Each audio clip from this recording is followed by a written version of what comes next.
Baru sehari menghirup udara segar, narapidana ini harus menghadapi pembunuh bayaran paling bengis sejagat Eropa. Halo sobat, pintu teater 1 telah dibuka. Kali ini Mimin akan ngebahas sebuah film yang berjudul Lucky Day. Film ini mengisahkan bagaimana seorang mantan narapidana baru saja keluar dari penjara selama 1 hari. Ia malah harus berhadapan dengan seorang pembunuh bayaran. Tidak hanya itu, pemeran utama dalam film ini harus menyelamatkan anak istrinya dari kejaran pembunuh bayaran tersebut. Bagaimana keseruan film ini? Oke, tanpa menunggu banyak lama, mari kita mulai intronya.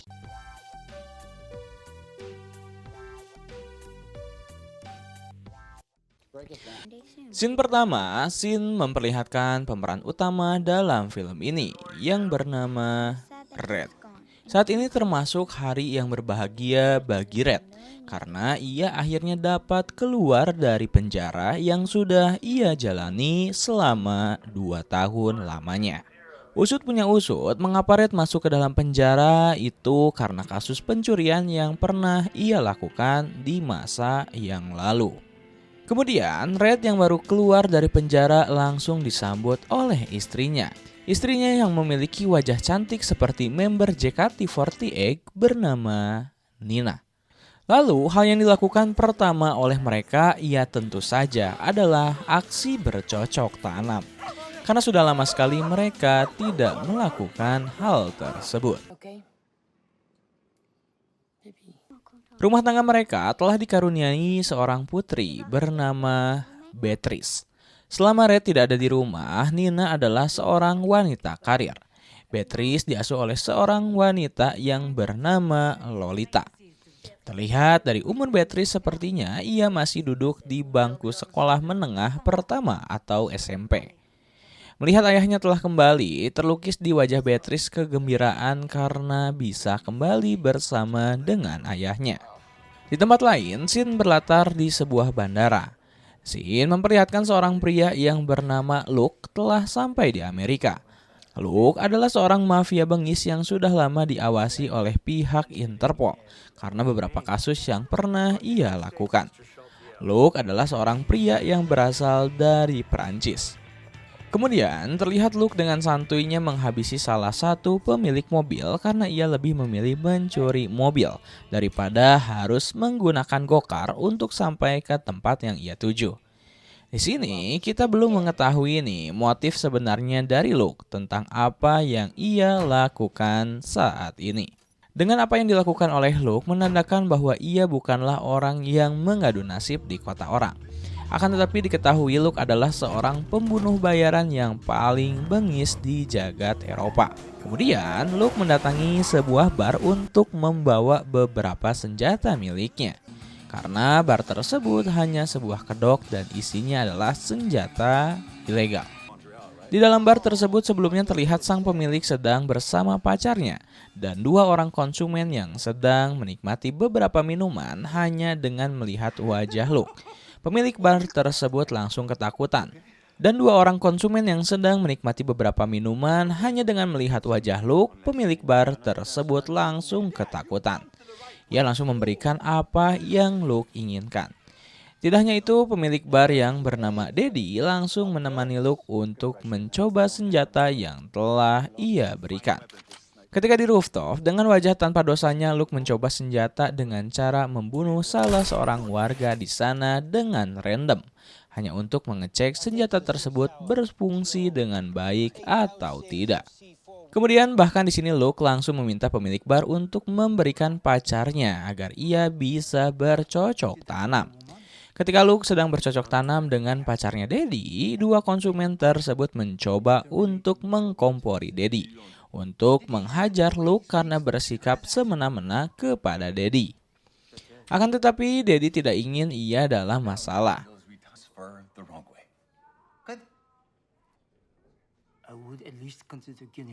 Singkat cerita, ketika Luke sudah bercocok tanam, ia langsung keluar dan memberitahu kepada Daddy bahwa pacarnya telah ia habisi karena tidak enak dalam goyangannya.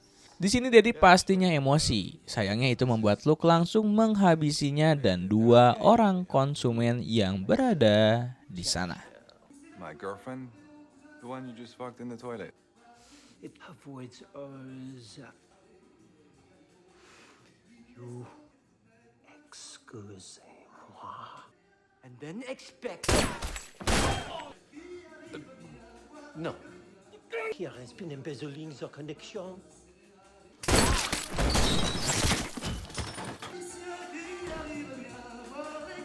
Kemudian scene berganti. Di tempat Red sedang melihat hasil lukisan yang dibuat oleh Nina.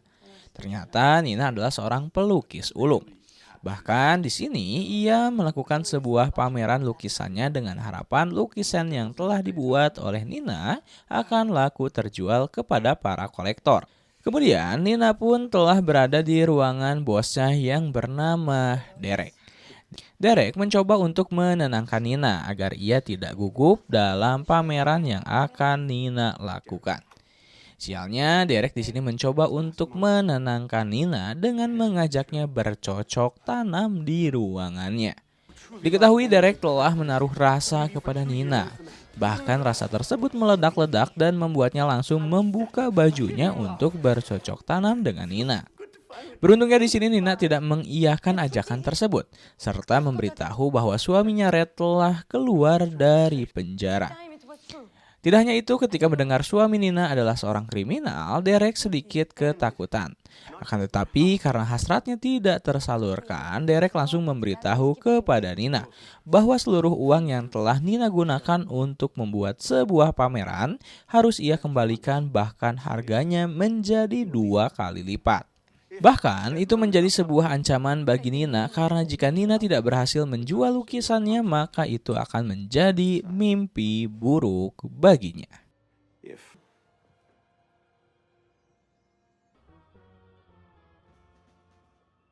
Kemudian scene berganti. Di tempat lain Red mendatangi rekannya yang bernama Leroy. Leroy adalah sahabat Red yang dulunya sering melakukan pencurian dengannya. Bahkan ketika Red sedang di dalam penjara, Leroy lah yang selalu mengirimkan uang kepada Nina dan Beatrice.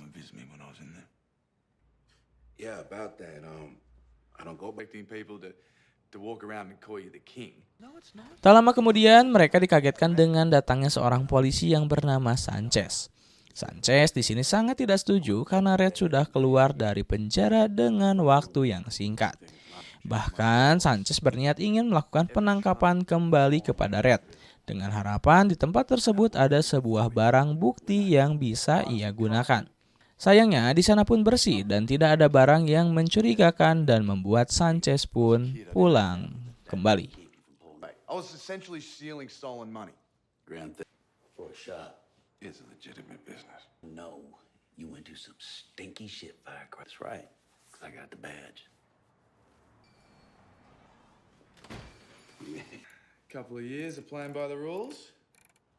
Kemudian ketika semuanya telah aman, Leroy langsung memperlihatkan sebuah brankas kepada Red, serta ingin melihat skill dalam membobol sebuah brankas.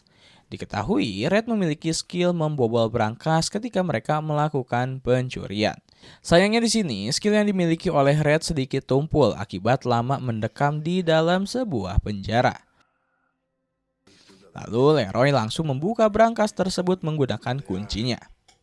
Ternyata brankas tersebut hasil curian yang mereka kerjakan sebelum Red masuk ke dalam penjara. Tidak hanya itu, isi dalam brankas tersebut adalah sebuah dokumen obligasi dan ketika dijual, dokumen tersebut bernilai $600.000.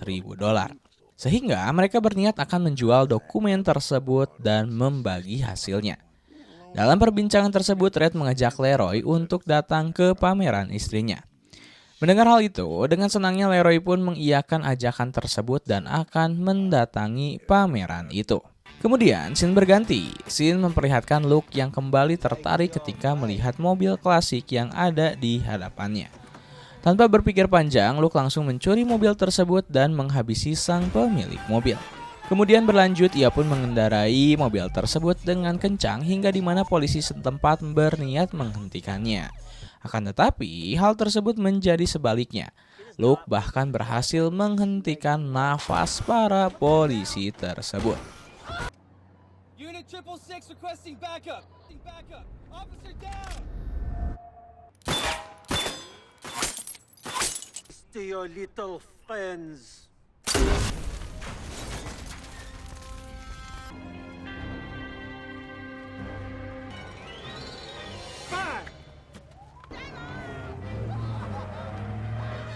Kembali lagi, kita akan diperlihatkan kepada pameran Nina yang sedang berlangsung.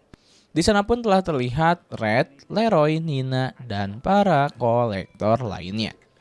Tidak hanya itu, batang hidung Sanchez pun terlihat di pameran tersebut. Tak lama kemudian, di sana sempat bersih tegang antara para pengunjung dan Red. Karena para pengunjung tersebut malah mengejek hasil lukisan milik Nina. Hal ini membuat Red langsung naik pitam lalu ingin menghajar mereka.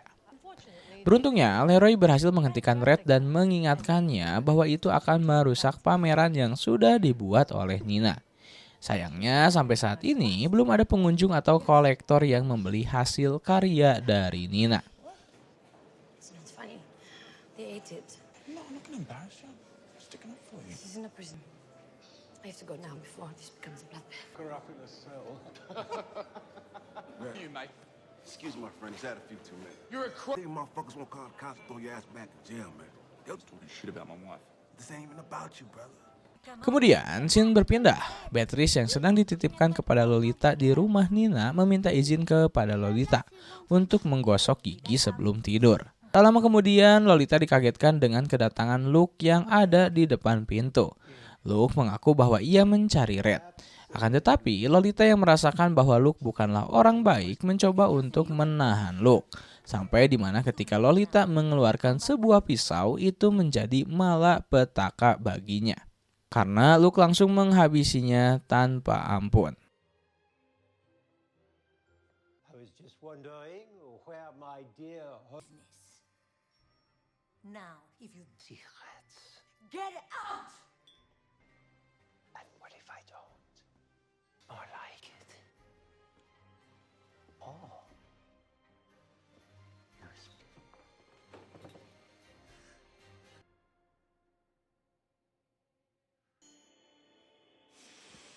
Don't touch.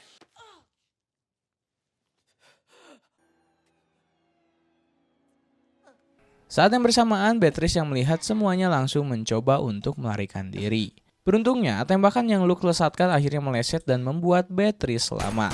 Sampai di mana Luke menemukan sebuah petunjuk bahwa Red sedang berada di pameran yang diadakan oleh Nina dari undangan yang berhasil ia temukan.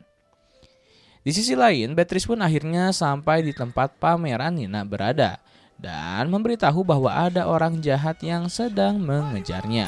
Hal itu dilanjut dengan keberadaan Luke yang sudah sampai pula di pameran. Dengan senjata yang ia miliki, Luke langsung menembakkan tembakannya. Tembakan tersebut berhasil membuat Leroy tergelepak. Di sisa nafasnya, Leroy langsung memberikan kunci brankas kepada Red. Kemudian di sisi lain, berlanjut baku tembak pun berlangsung dengan pihak keamanan di sana. Adegan ini menjadi hujan darah yang membasahi lukisan Nina yang mendominasinya berwarna putih. Saat yang bersamaan, Red berhasil melarikan diri bersama istri dan anaknya dengan menggunakan sebuah mobil. Tak lama kemudian mereka dikagetkan karena Luke berhasil menaiki atap mobil dan langsung menembakkan senjatanya. Beruntungnya Red berhasil menjatuhkan Luke pada saat itu. Kemudian Red meminta kepada Nina untuk mampir di sebuah toko. Red menyebutkan bahwa ia memiliki sebuah kunci brankas yang diberikan oleh Leroy. Brankas tersebut adalah hasil curian Red sebelum ia masuk penjara dan memiliki nilai jual yang lumayan. Mendengar hal tersebut, Nina sedikit lega karena nantinya ia bisa membayar hasil sewa pameran kepada Derek. Tidak hanya itu, Red menceritakan kepada Nina bahwa pria tadi mengejarnya karena ingin memiliki dokumen tersebut. Sesampainya di toko tersebut, Red langsung masuk untuk membawa dokumen itu dan menyuruh Nina dan Beatrice untuk menunggu di mobil. Pas touche. C'est pas un jeu. Il est midi. Qui te l'a dit? La petite souris. Maman.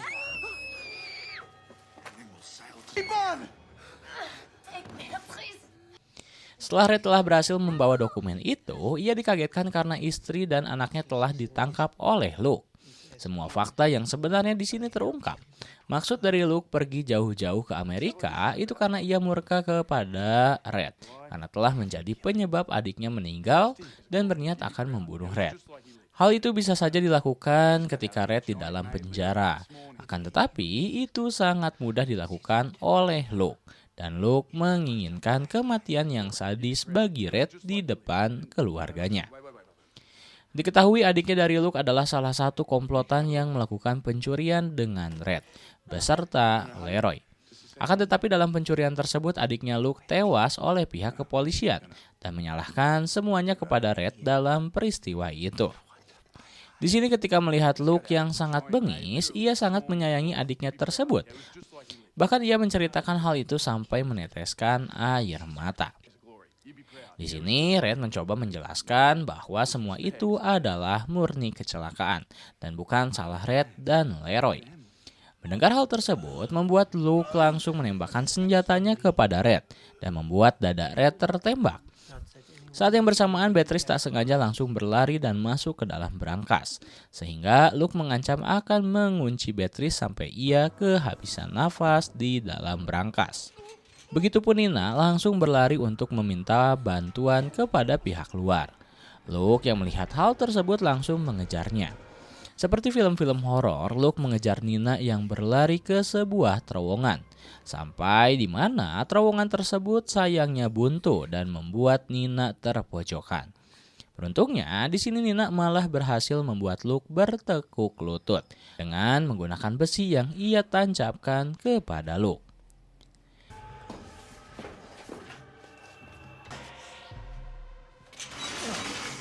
Di sisi lain, ternyata Red tidak tewas karena peluru yang bersarang di tubuhnya itu mengenai kunci brankas yang sebelumnya Leroy berikan. Bergegas, ia pun bangun dan mencoba untuk menyelamatkan Beatrice yang terkunci di dalam brankas karena kuncinya telah rusak. Red menyuruh Beatrice untuk bertahan terlebih dahulu karena Red akan menyelamatkan Nina. Kemudian terlihat Nina yang sedang dikejar oleh Luke yang masih tertancap besi di tubuhnya. Hingga di mana ketika Nina kembali terpojokan, Red datang di waktu yang tepat. Sehingga baku hantam di antara mereka pun tidak terelakkan. Akan tetapi di sini Luke berhasil memojokkan Red sampai di mana Sanchez pun datang di hadapan mereka dan menembakkan pistolnya. Luke yang akhirnya terpojokan mulai mengeluarkan rencana darurat dengan mengaktifkan bom. Beruntungnya, ledakan tersebut akhirnya hanya mengenai Luke saja, beserta dokumen-dokumen hasil curian.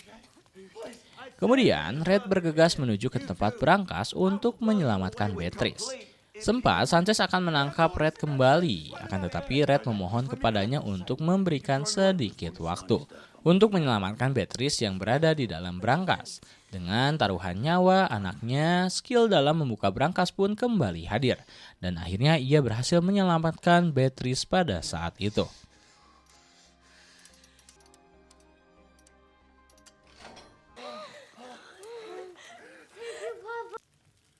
Well, I see it. You're not gonna boss me? Tidak hanya itu, Sanchez pun berubah pikiran dan membiarkan Red beserta keluarganya untuk bergegas pergi. I ain't a social worker. Well, there's plenty of parole violations around. Dan scene terakhir, setelah kejadian itu, Red dan Nina berniat akan menjual seluruh aset rumahnya dan akan tinggal di rumah orang tuanya. Ada hal yang menarik karena Derek mengungkapkan bahwa hal tersebut tidak usah dilakukan karena lukisan milik Nina diburu oleh kolektor dunia karena keunikannya ada bekas darah dan menjadi lukisan itu lebih hidup. Bahkan Derek memberikan uang $1 juta dari hasil penjualan lukisan tersebut. Dan film pun tamat.